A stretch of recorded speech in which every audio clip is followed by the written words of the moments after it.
Aleluya, aleluya, aleluya.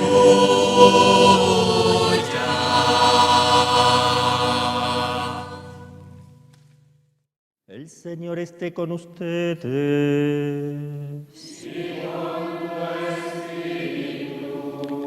Del Santo Evangelio según San Juan.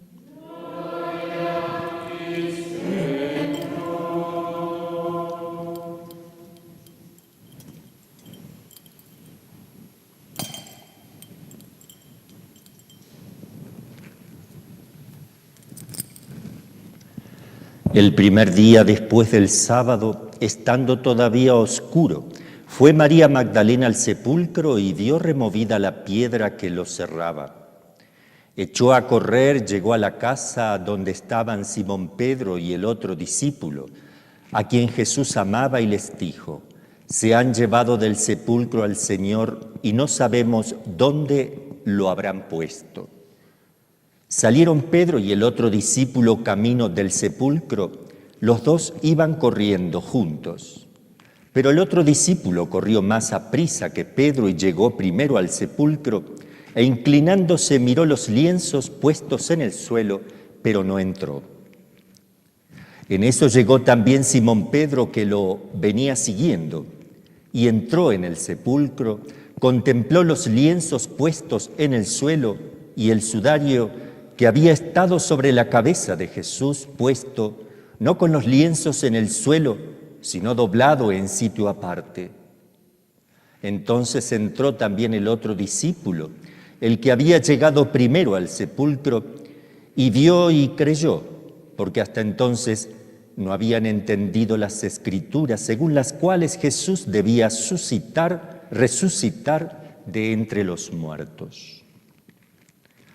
Palabra del Señor.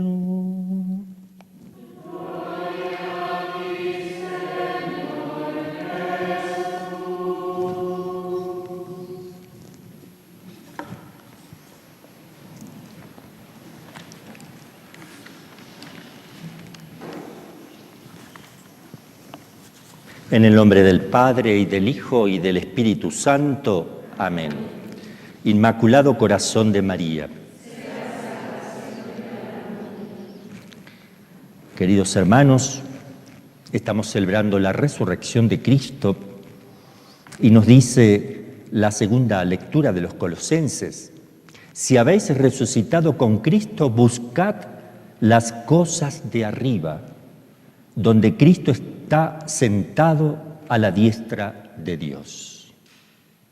Qué interesante para estos días. Buscad las cosas de arriba, donde Cristo está sentado a la derecha de Dios. Aspirad a las cosas de arriba, no a las de la tierra. A las cosas de arriba, no a las de la tierra. No es lo más importante lo que pasa en la tierra. Porque habéis muerto y vuestra vida está oculta con Cristo en Dios. Ya morimos. ¿A qué le tenemos miedo si ya morimos? Eso es lo que no entiendo.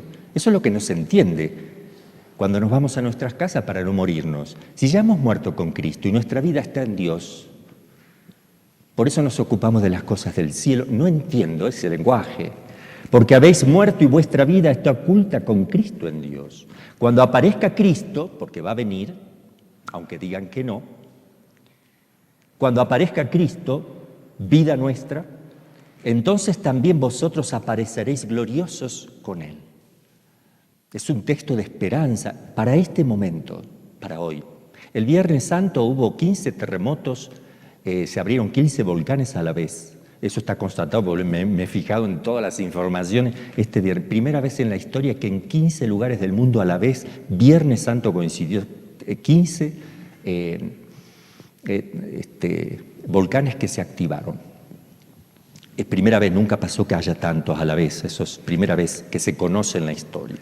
Digo, cosas que pasan, ¿verdad? Bien, vamos a poner nuestro corazón en las cosas del cielo.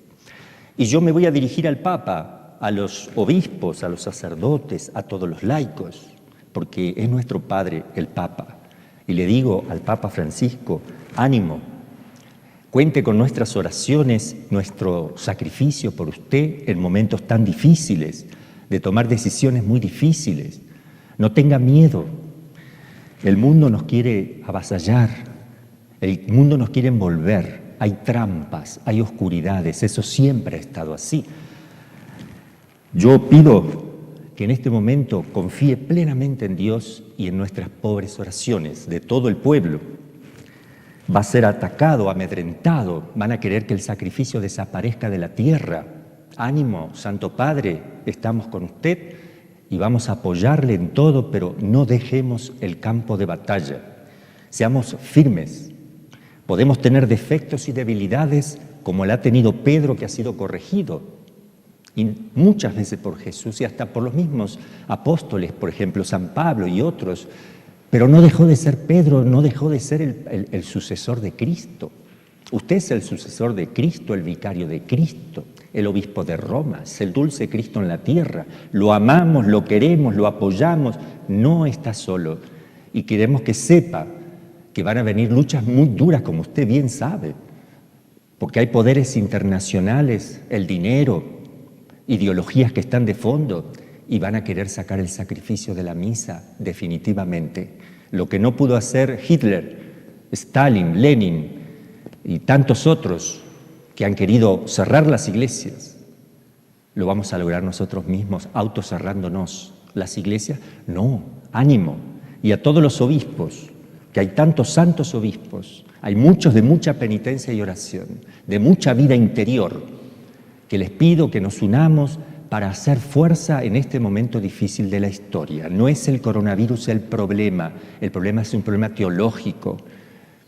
Está orquestado desde las fuerzas del mal ocultas. No es el coronavirus. Hay complicidad de los medios de comunicación que tal vez son ni siquiera conscientes de lo que hacen. Venden nada más y venden, otros sí son conscientes. Y a todos los sacerdotes, amigos, tantos sacerdotes, no dejemos a las ovejas sin pastor, no le quitemos el sacrificio de la misa. Y pongamos las cosas allí arriba, donde Cristo está sentado derecho, aspiremos a las cosas de arriba, no miremos, no tengamos miedo, no nos van a hacer nada y nos quitarán la vida del cuerpo, pero la Eucaristía nos da la vida del alma, el sacrificio de Cristo nos ha salvado, vivimos en Cristo porque hemos muerto con Cristo en Dios, a través del bautismo ya estamos resucitados con Cristo. ¿Qué nos pueden hacer?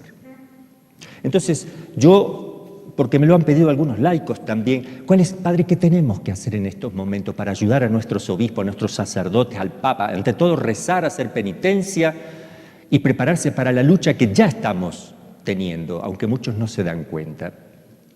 ¿Cuáles son las obligaciones de los obispos según el Código de Derecho Canónico? Para recordar, porque la gente quiere decir, ¿qué puede hacer un obispo? ¿Qué no puede hacer? ¿Qué tengo que hacer yo en este caso?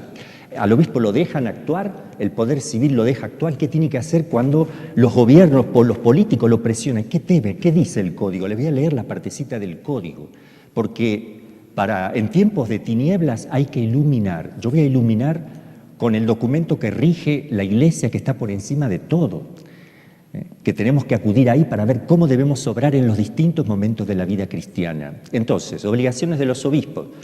Fomenten el obispo diocesano con todas sus fuerzas las vocaciones y los diversos ministerios y a la vida consagrada, dedicando especial atención a las vocaciones sacerdotales y misioneras y vida consagrada. Esa es una de las cosas principales, porque la iglesia sin vocaciones se destruye. Ustedes quítenle la posibilidad de que ingrese alguien a un convento, prohíban que entre en vocación y destruyeron ese instituto, lo destruyeron, eso se sabe, es así, porque la fuente de alimentación de la iglesia son las vocaciones, que las suscita Dios, no los hombres. Dice, el obispo diocesano debe enseñar y explicar a los fieles las verdades de fe que han de creerse, hay que explicarle eso, y como lo que estoy haciendo aquí ahora. Predicando personalmente con frecuencia, cuide también de que se cumplan diligentemente las prescripciones de los cánones. Por favor, que esto se cumpla, léanlo, acá va, por tal vez a algún obispo por ahí se le pasa, yo lo leo. Sobre el ministerio de la palabra, principalmente sobre la homilía, la enseñanza del catecismo, esto que estamos haciendo ahora, yo les voy a leer el catecismo. de manera que a todos se enseñe la totalidad de la doctrina cristiana. Defiendan con fortaleza, de la manera más convincente, la integridad y la unidad de la fe, reconociendo no obstante la justa libertad de investigar más profundamente la verdad. Claro, hay libertad de investigar la verdad, como la corredención mariana. Los teólogos tenemos esa posibilidad, gracias a Dios, de aportar. El obispo diocesano, consciente de que está obligado a dar ejemplo de santidad con su caridad, humildad y sencillez de vida, debe procurar con todas sus fuerzas promover la santidad de los fieles, según la vocación propia de cada uno, y por ser el dispensador principal de los misterios de Dios, ha de cuidar incesantemente de que los fieles que le están encomendados crezcan en la gracia por la celebración de los sacramentos y que conozcan y vivan el misterio pascual, que lo vivan. Una vez tomada posesión de las diócesis, el obispo diocesano debe aplicar por el pueblo que está encomendado la misa de todos los domingos y otras fiestas de precepto en su región. Los días indicados, en el inciso 1, el obispo debe personalmente celebrar y aplicar la misa al pueblo, etc. El obispo, a quien además de la propia se encomiendan otras diócesis, incluso a título de administración, cumple este deber aplicando una sola misa, etc. Bueno, pero aquí viene lo importante. Tienen que asegurarnos los sacramentos. Hay que asegurar eso, se lo pide el Código de Derecho Canónico. ¿Y cuáles son las obligaciones de los laicos? Ustedes, laicos, escuchen bien, porque sí es importante. Hay deberes y obligaciones. Derechos, y obligaciones. Todos los fieles, el 210 del Código de Derecho, todos los fieles deben esforzarse según su propia condición por llevar una vida santa. Hay que esforzarse para eso. Así como por incrementar la Iglesia y promover la continua santificación de la Iglesia. Los laicos tienen que promover también la santificación. Todos los fieles tienen el deber y el derecho de trabajar para que el mensaje divino de salvación alcance más y más a los hombres de todo el tiempo y de todo el orbe. Padre, ¿puedo rezar el rosario con mi vecina? Pero no me tiene que decir si pudo. Usted el derecho canónico le dice que usted tiene derecho y obligación de propagar la fe.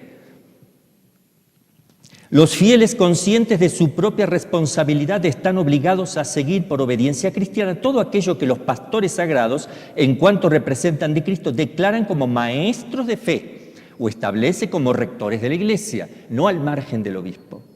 Pero sí se tiene esa libertad dentro de la obediencia, que el obispo no te puede quitar ese derecho de evangelizar. Ay de mí si no evangelizare, dice San Pablo. Los fieles tienen derecho a manifestar a los pastores, de manifestar a los pastores de la Iglesia sus necesidades.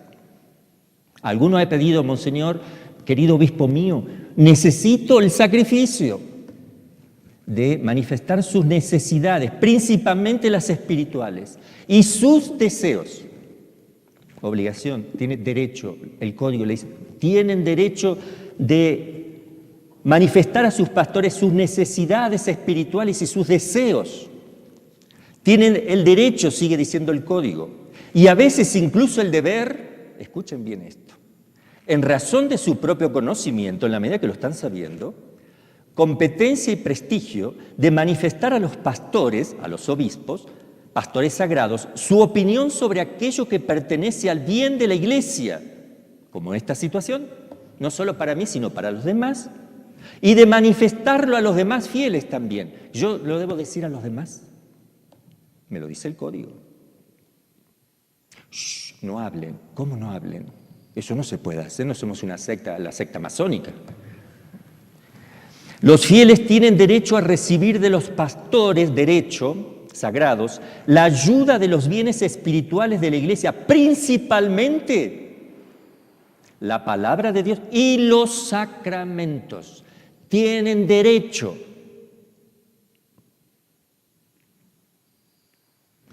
Los fieles tienen derecho a tributar culto a Dios. No lo estamos haciendo. Tenemos miedo al coronavirus. En tu casa. Los fieles tienen derecho a tributar culto a Dios según las normas del propio rito, aprobado por los legítimos pastores de la Iglesia, y a practicar su propia forma de vida espiritual, Compete a los fieles reclamar legítimamente los derechos que tienen en la Iglesia. No andan reclamando derechos, eso es falta de miedo. Tenemos obligación de reclamarlo. Y defenderlos en el fuero eclesiástico competente conforme a la norma del derecho. Si son llamados a juicio por la autoridad competente, los fieles tienen también derecho a ser juzgados según estas normas del Código, no sin esto. Los fieles tienen el derecho a no ser sancionados con penas canónicas, tienen derecho a no ser sancionados con penas canónicas si no es conforme a la norma legal, si no hay nada contra el Código. Los fieles laicos, además de las obligaciones y derechos que son comunes a todos los fieles cristianos y de los que se establecen en otros cánones, tienen las obligaciones y derechos que se enumeran en los cánones de este título. Puesto que en virtud del bautismo y de la confirmación, los laicos, como todos los demás fieles, están destinados por Dios al apostolado, tienen la obligación general y gozan del derecho, tanto personal como asociadamente, de trabajar para que el mensaje divino de salvación sea conocido, recibido por todos los hombres en todo el mundo, obligación que les apremia todavía más en aquellas circunstancias en las que solo a través de ellos pueden los hombres oír el Evangelio y conocer a Jesucristo. Para que puedan vivir según la doctrina cristiana proclamada, defenderla cuando sea necesario y ejercer la parte que les corresponde en el apostolado. Los laicos tienen el deber y el derecho de adquirir conocimiento de la doctrina, de acuerdo a la capacidad de cada uno, obviamente. Y tienen, por último, el derecho de adquirir el conocimiento más profundo de las Sagradas Escrituras. Tienen derecho a estudiar cuanto más mejor, porque hay algunos que dicen, no, para el laico es suficiente. No, señor. Bien, estos son derechos de los laicos en la Iglesia. Ahora, cierto que acá estamos con una situación extraña, porque siempre a la Iglesia le han prohibido el culto los enemigos fuera de la Iglesia. Es la primera vez que la Iglesia determina, por obediencia, que los fieles no vayan al culto, por una razón temporal. Siempre las persecuciones son por razones temporales, siempre son por cosas de la tierra, pero aspirar a las cosas del cielo donde está Cristo. Siempre es así. A lo mejor presiona el gobierno. ¿Qué pasa si el gobierno está presionando a los obispos y conferencias episcopales, como está sucediendo? ¿Qué hay que hacer? ¿Qué hay que hacer? El Catecismo de la Iglesia Católica nos dice. Es muy simple. Queridos obispos, sacerdotes, laicos, su santidad, con todo el cariño, con todo el amor, haciendo uso de los derechos del clérigo también, que tiene derecho a expresar a sus padres, sus dolores, sus inquietudes. Acá va. Y a los fieles también, aquí va. El ciudadano, dice el Catecismo de la Iglesia Católica 2242, el ciudadano tiene obligación, no derecho, obligación, en conciencia, de no seguir las prescripciones de las autoridades civiles cuando estos preceptos son contrarios a las exigencias del orden moral, a los derechos fundamentales de las personas y a la enseñanza del Evangelio. ¿Qué nos dice el Señor? Santificad las fiestas, tercer mandamiento. No es un precepto, es un mandamiento. ¿Qué significa? Que no lo puede cambiar la Iglesia. ¿Qué es un precepto? Lo que pone la Iglesia, que sí lo puede cambiar la Iglesia. ¿Y qué es? Es la adecuación de ese principio general al orden práctico. Hay un precepto que no lo puede tocar nadie, santificar las fiestas. La Iglesia dice, a ver, ¿cuáles son las fiestas para que santifiquemos? Vamos a poner domingos y fiesta de guardar. Ok, eso lo puede hacer la Iglesia. Pero no puede anular el precepto. No puede pedir que no cumplamos el precepto porque lo presiona el Estado. Tenemos que resistir. Van a ver aquí lo que dice. El rechazo de la obediencia a las autoridades civiles cuando sus exigencias son contrarias a la de la recta conciencia tiene su justificación en la distinción entre el servicio de Dios y el servicio de la comunidad política. Al César lo que es del César, dice el catecismo, a Dios lo que es de Dios. Hay que obedecer a Dios antes que a los hombres, continúa el catecismo.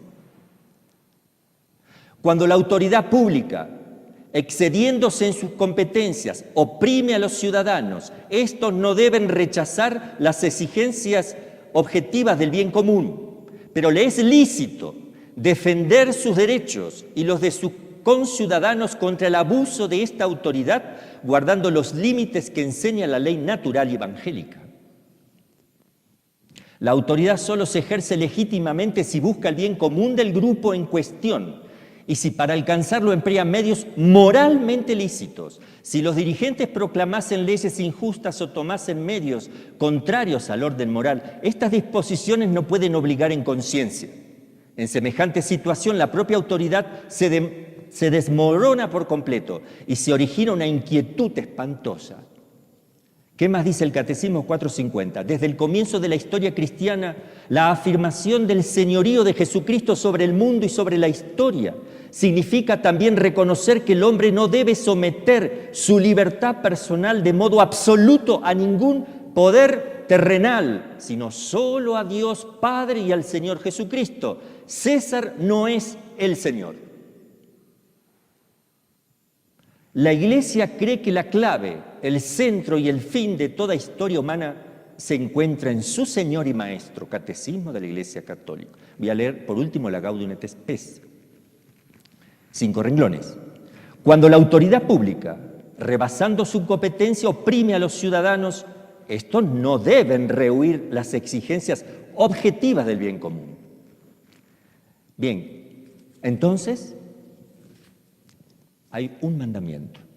Nadie puede oponerse a un mandamiento. Claro que hay una situación. Esto se va a estirar hasta fin de año y se va a pasar más. No nos van a dejar empezar con la Santa Misa y el sacrificio. Y no es posible que no tengamos el mandato de Dios. Hay que establecer un precepto nuevo. La Iglesia lo puede hacer. Por ejemplo, la Iglesia podría, lo digo para si alguno quiere tomar esta idea, la Iglesia puede decir, bueno, a partir de ahora los lunes también es precepto. Los martes, miércoles, jueves, viernes, sábado y domingo. Basta que una persona vaya un día a la semana, ya cumple con el precepto, sea el día que sea. Porque como no se puede tener más de 50 personas reunidos, porque hay otra ley aquí, por ejemplo, más de 50 no, hagamos 6 misas el domingo de 50, 6 el lunes, 6 el martes, 6 el miércoles, y confesemos lunes, martes, miércoles, jueves, hagamos una excepción y los sacerdotes trabajemos el triple y los obispos dejen el escritorio, bajen a los confesonarios también, los necesitamos ahora. Dejen de salir y viajar y hacer reuniones, vamos a sentarnos, porque estamos en crisis. Dejemos la silla, agarremos el confesonario, ahora más que nunca.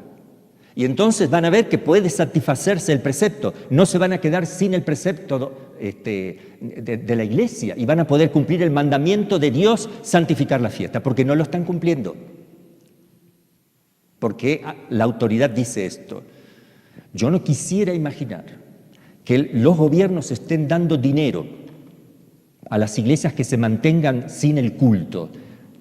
Te mantenemos, basta que no celebres, porque si jamás te han ayudado por otras circunstancias de la vida para que el culto se desarrolle, no aceptes lo que te están dando para que el culto termine, porque eso es ser Judas, que ha vendido a Cristo, lo ha traicionado. Cuidado, que puede pasar, que haya algún lugar. Entonces, yo le digo, Santo Padre, ánimo, vamos a luchar. A los obispos buenos, de buena voluntad, tenemos muchos buenos obispos y santos obispos, les propongo eso, propongo hacer algo, pero no quedarnos así, no es posible. No van a querer que volvamos al culto, no van a querer. Hay otros intereses, yo no los puedo decir ahora acá en la misa, pero si quieren lo podemos hablar personalmente. Hay otros intereses internacionales, gente con dinero que maneja el mundo. Hay poderes de la masonería, hay poderes internacionales, la ONU y el Fondo Monetario Internacional, que van, etcétera, etcétera. Hay muchas cosas que las sabemos bien, las sabemos pero no las queremos decir y no las queremos admitir. Pero esto es muy delicado, porque nos vamos a quedar sin el sacrificio, nos van a quitar a Cristo crucificado, no habrá más Pascua. Porque yo les voy a decir una cosa, hoy estoy contento porque Cristo resucitó, pero estoy triste porque resucitó la cabeza, pero no el cuerpo. Ese es algo extraño. El cuerpo místico, que es cabeza y cuerpo, están separados, porque el cuerpo estaba en su casa y la cabeza estaba en el altar. Resucitó la cabeza, pero es una cabeza sin cuerpo. Místicamente está muerto, está decapitado Cristo, místicamente. Místicamente resucitó también, claro, pero no sé cómo decirlo, no encuentro otra palabra. Pero ustedes me entienden, han separado el cuerpo de la cabeza, eso han hecho con la iglesia. Separaron el cuerpo de la cabeza. Somos un cadáver, estamos muertos en nuestras casas. Mentira que sí, las familias son, porque eso está enseñado por la iglesia, la familia se llama iglesia doméstica. Pero ¿por qué no se llama una familia protestante iglesia doméstica? ¿Qué lo diferencia? La Eucaristía, fuente y culmen de todos los sacramentos, la Eucaristía. Si uno va a participar del sacrificio de la Eucaristía y va a su casa, se convierte allí con su familia en iglesia doméstica. Pero si ustedes le quitan el sacrificio y la Eucaristía, ¿cómo podemos hablar de iglesia doméstica? ¿Es un cuerpo sin vida? ¿No está la cabeza? Mentira, no es iglesia. La iglesia es todo el conjunto, cabeza y cuerpo. Yo no soy nadie para decir estas cosas, pero siento que lo tengo que decir con todo el respeto hacia el Santo Padre, porque nosotros lo amamos la autoridad de Cristo en la tierra, a la Virgen María y a la Eucaristía, los tres amores blancos, amamos a la jerarquía, a los obispos, los queremos con defectos incluidos, los vamos a seguir amando, vamos a estar siempre en la barca, como sea, pero vamos a hablar, vamos a pedir que nos escuchen, vamos a dar luz, como nos dice el Código de Derecho Canónico, porque nosotros queremos obedecer al Código de Derecho Canónico, obedecemos lo más alto de la Iglesia, todos debemos obedecer a esto primero, y entonces la obediencia será. Si todas las ramas están unidas al tronco, todas las ramas entre sí podrán tener conexión por la savia. Pero si solo uno o dos están unidos al tronco y los otros están separados del tronco, ni siquiera van a poder estar unidos a la rama si no están unidos al tronco. Así que tenemos que unificar primero hacia arriba para que entre nosotros quedemos unificados. Creo que esto, bendito sea Dios, y termino con esto de San Pablo tan hermoso. Si habéis resucitado con Cristo, busquen, por favor, busquemos las cosas de arriba, donde Cristo está sentado a la derecha de Dios. Aspiremos a las cosas de arriba, no a las de la tierra, a las de arriba. El pecado, ¿cuándo se hizo un operativo tan grande dentro de la misma madre que amo con todo mi corazón, mi madre iglesia? ¿Cuándo se hizo un operativo por el pecado tan minucioso? ¿Cuándo pusimos gel al alma? ¿Cuándo pusimos protector de boca cuando vamos pasando al lado de un prostíbulo? ¿Cuándo nos pide? Por favor, lo digo simbólicamente, porque no vamos a hacer eso, simbólicamente. ¿Cuándo nos han dado esas protecciones? ¿Cuándo ha gritado la iglesia diciendo esto es pecado? ¿Cuándo ha gritado claramente qué es lo que queremos que respeten de nosotros? ¿Por qué se cae el cristianismo? Porque falta fe. Vamos a pedir esto al Señor. Si tenemos fe, vivamos de las cosas de arriba, porque habéis muerto, ya estamos muertos, no vamos a volver a morir. Ya hemos muerto por Cristo, ya optamos por Jesús. ¿Quién nos puede quitar eso? Si la vida eterna no la puede tocar, sí la pueden quitar a la vida eterna. Si no la defendemos, nos van a quitar. ¿Qué nos da la vida eterna? ¿Qué nos da vida eterna? El que come mi carne y bebe mi sangre tendrá vida eterna y yo lo resucitaré en el último día, porque mi carne es verdadera comida, mi sangre es verdadera bebida. Yo soy el pan de vida. Entonces, sí nos pueden quitar la vida, sí la pueden quitar como la están quitando. El sacrificio de la cruz, la Eucaristía como sacrificio que mira al Padre y la Eucaristía como sacramento que mira a los hombres. Las dos cosas. Nos cortaron la conexión entre el cielo y la tierra, ese flujo, porque la Eucaristía como sacrificio es el acto de Cristo que ofrece infinitamente al Padre, un acto de adoración, acción de gracia, reparación y petición, que el cual se une toda la Iglesia a cada uno de nosotros. Entonces la Eucaristía que mira hacia arriba se llama sacrificio y es directamente dirigido al Padre. Y lo que mira hacia abajo se llama Eucaristía como sacramento y es de Dios hacia los hombres. Ese flujo está cortado. No hay iglesia en este momento porque está la cabeza por un lado y el cuerpo por el otro. Eso no es iglesia, es individualismo. Total individualismo. Parecemos protestantes. Los protestantes no tienen esa unidad porque no tienen la Eucaristía.